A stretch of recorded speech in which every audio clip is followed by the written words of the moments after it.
Hello नमस्कार दोस्तों। आज हम बात करेंगे इंडियन बैंक के टारगेट के बारे में और एक सपोर्ट लेवल के बारे में। साथ ही हमारा ये वीडियो आपकी एजुकेशन के लिए है, बाय सेल की कोई एडवाइस नहीं है। फिर भी आप ट्रेड करते हैं तो अपने फाइनेंशियल एडवाइजर से ज़रूर कंसल्ट करें। तो चलिए वीडियो की शुरुआत करते हैं।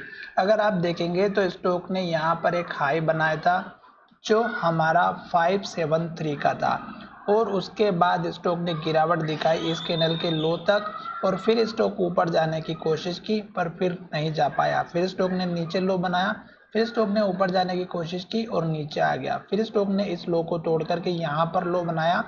अब स्टॉक धीरे धीरे ऊपर की तरफ जा रहा है और जब भी स्टॉक हमारा हाई के पास आता है स्टॉक इन्वर्टेड हैमर बनाता है, जैसा कि यहाँ पर देख सकते हैं। फिर यहाँ पर भी बनी और अब अगर आप देखेंगे तो यहाँ पर भी स्टॉक ने इन्वर्टेड हैमर बनाई थी और उसके बाद देखिएगा यहाँ पर भी बनी थी। उसके बाद देखेंगे तो यहाँ पर भी बनी थी। तो इसका मतलब ये हुआ कि जितने भी ये इन्वर्टेड हैमर कैंडल बनी है जो कि यहाँ पर भी, अब अगर ये फिर से स्टॉक हमारा यहाँ पर आ चुका है, अब लास्ट में स्टॉक ने हमारी एक ग्रीन कैंडल बनाई और इस कैंडल के लो को अगर आप देखेंगे तो ये हमारा पुराना वाला जो लो था स्टॉक ने यहाँ पर सपोर्ट लिया है। अब स्टॉक का मेजर जो सपोर्ट लेवल अगर बनेगा तो इस कैंडल के लो तक का रखिएगा जो हमें यहाँ पर 510 रुपए के आसपास का दिखाई दे रहा है। अब ये तो हो गया आपका पहला सपोर्ट लेवल। दूसरा सपोर्ट लेवल इस कैंडल के लो का रखिएगा जो कि हमारा बहुत ही नीचे है पर आपको फिर भी लेवल लेकर के चलना चाहिए। दूसरी बात, स्टॉक यहाँ से अप ट्रेंड को फॉलो करते हुए नजर तब आएगा जब स्टॉक हमारा इस कैंडल का जो हाई है, जो लेटेस्ट में फिर से यहाँ पर हाई बना था 550 का, इस लेवल के ऊपर क्लोजिंग दे देगा तब।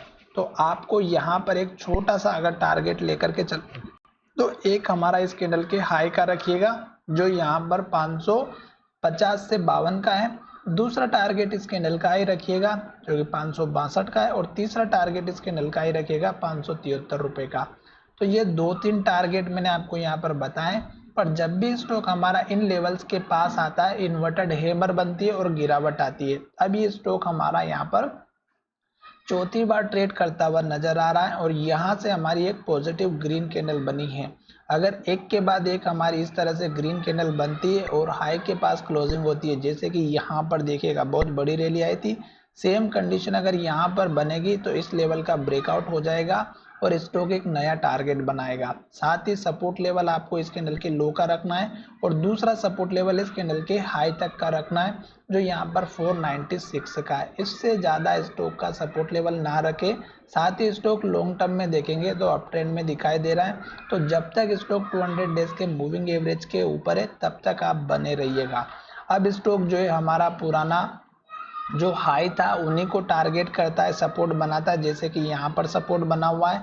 उसके बाद देखिएगा ये जो पुराना हाई लेवल था इसको स्टॉक ने 1, 2 और 3 टाइम टेस्ट किया। अब ग्रीन कैंडल बनी है, हाई का ब्रेकआउट होता है फिर से, तो आपको ये दोनों तीनों टारगेट हिट होते हुए नजर आएंगे और जैसे ये टारगेट हिट होते हैं आप मुझे कमेंट करके बताइएगा ताकि मैं आपके लिए नया टारगेट बना करके बताऊंगा। तो चलिए वीडियो को विराम करते, धन्यवाद।